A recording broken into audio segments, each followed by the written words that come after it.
I've never been a fan of Gorilla Grodd. There's like reasons behind it, and I don't want to get into them, but I have never been a massive fan of the character himself. However, in this game, I was gonna say he's a beast, and that just feels so much. That's so dad joke. Let's just get to the video. I would question myself in the same situation and consider the consequences. People were going to die!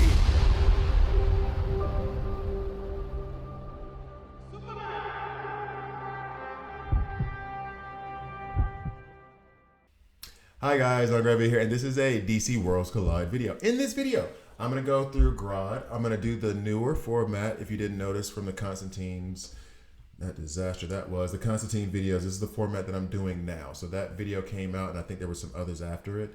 But this is the format I'm trying to do now. I'm going to try to go through their kit, then I'm going to go to trials and try them out there. And if I have enough time, if I keep it under 15 minutes, then I'll do an arena battle. So in any case, let's hop right to it. He is 600 pounds. Big boy, 6'6". Target back row. This is good because of his ultimate ability. Debuffs, damage reduction, and slow. I didn't get the damage reduction. I didn't peep game on that. So he is also a class of tactical, and he's a tank. Grodd is a radical and ambitious with intention to conquer and dominate humans. Grodd develops strong mental powers, allowing him to be telepathic. He joins some criminal organizations, but is not good at working with people. Well, yeah, he wants to enslave them. Why do they only... At this point, the Flash is still capable of dealing with Grodd and the troubles he causes. The Flash learned Gorilla Sign Language. Haha. So, I didn't get any of the secret intel. So basically, I read that honestly because I know Grodd, but I don't know Grodd. I know him from the Flash TV show, which I liked, even though I feel like maybe I shouldn't have liked it. Because it was just a Monster of the Week show. It kind of like replaced Buffy the Vampire Slayer for me. Not like it could ever replace Buffy. Buffy's the queen. Angel's the king. But that kind of style of show where there's a problem and they solve it in a week, or not a week in that episode, but it leads towards the grand finale in episode 23 and 24. And oh no, cliffhanger at the end of the season because we hope we get renewed. Anyway, so let's go through his kit. I did some stuff with the gear just now before starting recording this. I realized that actually you can get kind of bonuses here. So I've been putting block gear on him because he's a tank. I'll go ahead and say this stuff now because it has to deal with him being a tank more than his kit. And maybe I'll change it after getting more acquainted with his kit. But block here because he's a tank. I'm trying it out because they don't really have defense gear in this game. And then as much HP as possible because he's going to be taking damage. I've come to find out that with elite gear, the max level appears to be 12. So there's a lot of characters that I have that are just like right on that edge and bumping up to it. So maybe over the course of the next couple of days, I'll go ahead and if they're at 10, I've been stopping at 10, assuming the next stop was at 20. But knowing that the next stop is at 12, then I'll probably go and knock a bunch of my other tunes like up to 12. So yeah, I have a block set here to increase his block by 5%, and then I have this HP to give him a deeper HP pool, so he's better at surviving. That's the thought process now. If that changes, I will let you know. Now, as far as his affinities, I only have Mirror Master and Captain Cold. I'm surprised I could pull that name. And they give him an HP and defense bonus of 5%. I do not know who these other characters are going to be that will be able to give him. I don't think they're in the game yet. So we do not have those affinities. He's clearly not a leader because he doesn't like humans. So why would he lead you guys? He's trying to eat your face. So yeah. Now we'll move on to his skills. Okay. Deals. Oh, by the way, Grodd is one that you can fuse. However, and I can't remember if George said this or some other guy did. I think it was somebody else. And I apologize for not remembering your name off the top of my head. I just remember it was your comment, so I'm not stealing your credit. Lex is the only one that you should worry about fusing. I've played this game for less than 2 weeks, and the other 3 characters for fusion, Wally, Superboy, and Gorilla Grodd, I pulled them all alone without having to do that thing that says an extra 30%. I didn't even intend on getting Grodd. I just got him yesterday from a random pull, and I didn't think I was going to get anything. So, like, Only fusion you need to worry about, and I'm kind of conflicted with, and I know another commenter, I can't remember his name as well, also told me, I said that I don't know if I want to rank up Green Arrow as much as possible or work on Lex, and his recommendation was just work on Lex now, and then you can just rank him up later. I may take his advice because he would know better than me at this point. But yeah, with Grodd, Superboy, and Kid Flash as well, I deeply recommend don't bother putting any kind of frags into them to try to fuse them.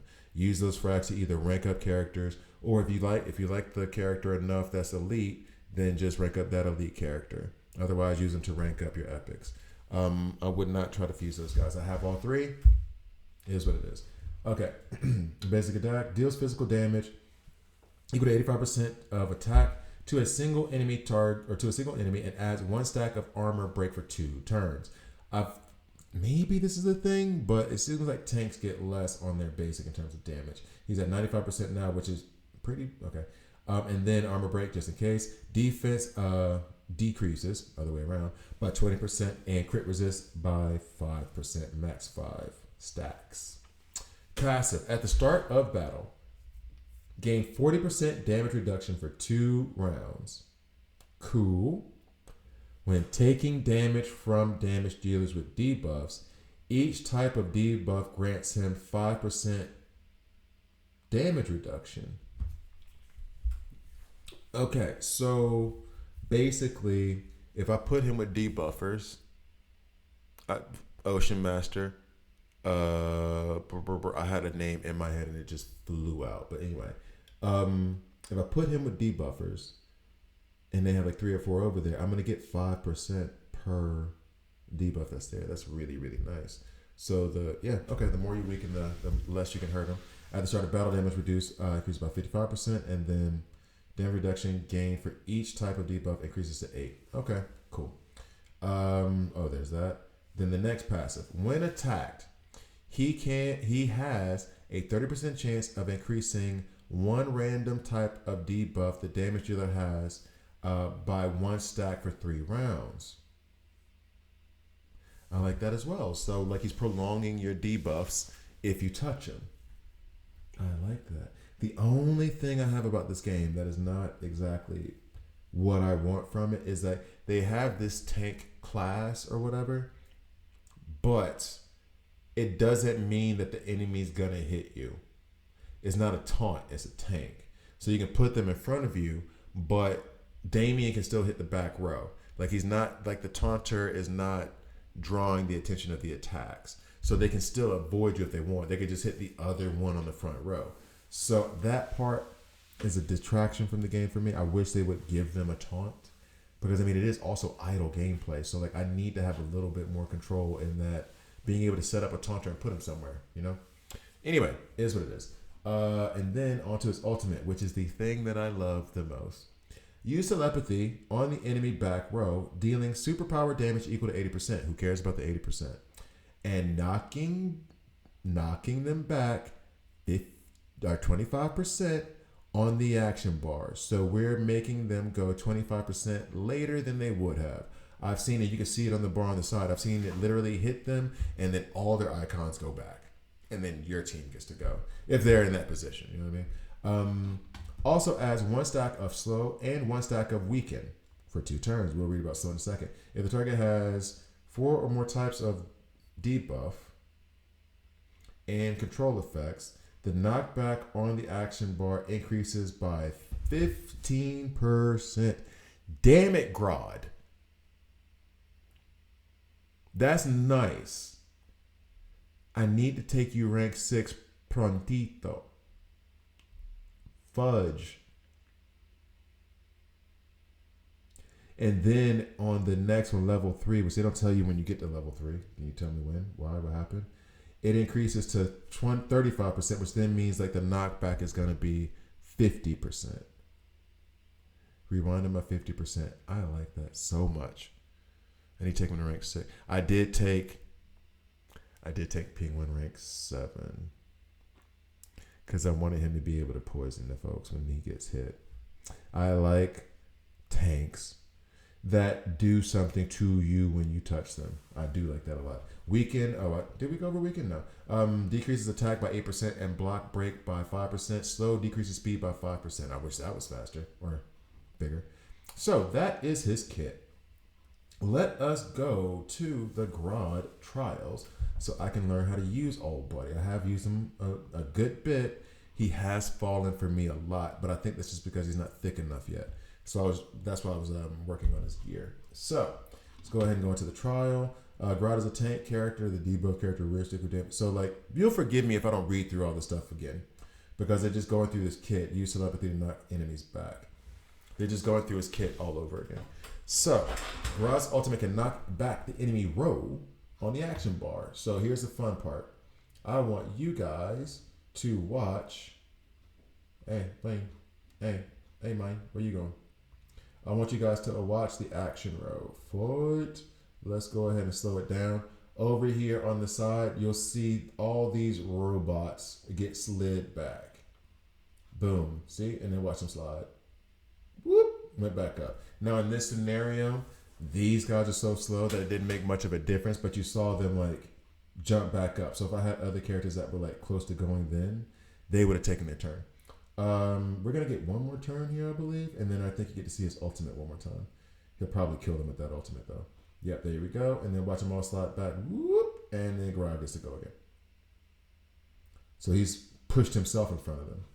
So yeah, I love that ability. Absolutely love it. So far, this might be hard for me to call because I was gonna say so far Penguin and Grodd are the best tanks in the game, but that feels like I'm like pushing Nightwing out, and I don't want to say that.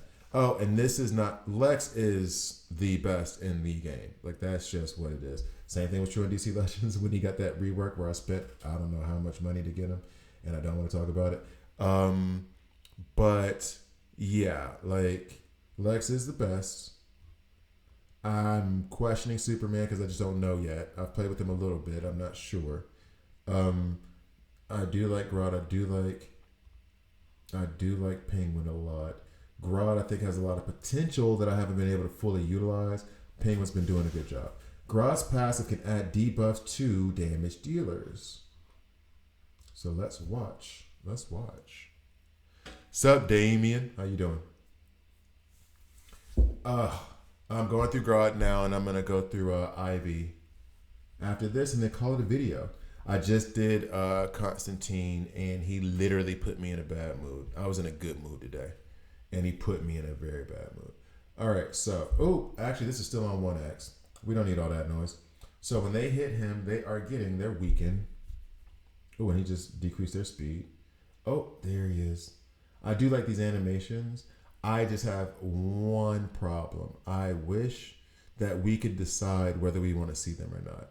When I was making my intro, do you know how many days I had to like, damn, I didn't get the animation then. Okay, let me go back. You know what I mean? Like, it was annoying. All right, so knock them back. Grodd gets to go again. Cool. Okay. Now, it also feels as though, and that's not true. That's not true, because we just displayed it there of him spreading those debuffs, or giving out debuffs for getting hit. I'm trying to find flaws in his game, is basically what I'm trying to do now. Because I feel like after that whole Constantine fiasco that I had, where I was just really complaining, I feel as though I'm trying to I'm overcorrecting and being too kind to Grodd. But he is just good though. Boom. Oof. Oof. He is just good though. And he just hit harder on them because they had debuffs. He is just good. I'm really trying to find flaws in this game. Like, does he have the most damage? No, but that's not what you're bringing him for. You're bringing him for control. I will say this as well. I even wrote it down because I wanted to be sure to mention it. But I was playing in a match. Grodd has the debuff characteristic and pairs well with Sinestro team. I haven't played with Sinestro yet, actually. I was playing a match where I got stuck. And I would go get my phone right now because I wrote it down to tell you guys, honestly. I don't remember, so it's just not going to happen for me right now. And guess who I'm not picking? This one. So basically, there was a moment, I think it was in the main story, where I was going to fall. And then Grodd laid out his ultimate. I was falling on the node multiple times. I finally plugged in Grodd. Grodd laid down his ultimate and then knocked the enemy back row all the way back. And we wiped him. It felt good.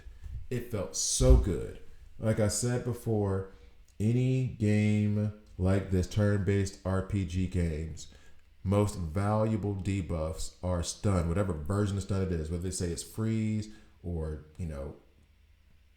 whatever it may be. I was going to say like time loop, but that's what freeze would be. Time freeze, whatever. That or the speed bar, the action bar, turn meter, however you want to call it, manipulating that. Those are the, what was he finna do? And now when he gets hit by these folks, they do less damage because of all the debuffs on them. And because Constantine isn't in the party, oh, there's some healing. He's not hurting himself. Anyway. Constantine's, he got shot in the chest. Oh, I'm so sad. Yeah, so like the turn meter manipulation, the action bar manipulation came in big time for me. It was huge. And I'm getting 15 of his shards now. And so all I have to do is go to the, can't remember if it's the arena store or elite arena store, and pick up some more of those 8th medals. And we can go for it. We can go for it. Where's Zatanna? Hey, Zatanna. There we go. Who that? We'll slide you up. Okay. So I think, is this the last trial? Yeah, this is the last trial. So I do like him a lot. The video's already kind of up, so I'm not going to go to arena. I think this does a good job of displaying what he can do. Let me know if you disagree. Please do. And then I'll rework the video to do some arena in it. But I don't want it to be like a 40-minute long video. I will do that. I talk too much. So I like Grodd. Grodd, highly recommended. Do not fuse him. Try to pull him from a card. I mean, if it's been like a month and you don't get him, then you just have the worst luck. But pull him from a card and like develop him quickly. Him and Penguin are my two best tanks right now. I feel like I'm disrespecting Nightwing when I say that, but it's the truth. So, Zatanna, that was supposed to be Gorilla Grodd's shot. She loves being in front of the camera. So, we got those. You know what? Yeah. We can do one. Oh, wait, no, I don't even have any more keys. I can't do one. All right, I was about to just lie. I was really about to lie and be like, I'm going to do one arena battle, even though I said. So, I do like Grodd a lot. I think he's amazing. Definitely develop him as fast as possible. Don't fuse and pull him from a card. Thank you guys for watching. Please like, please subscribe. If you don't like it, subscribe and hit dislike. I'm okay with that as well. See you guys next time.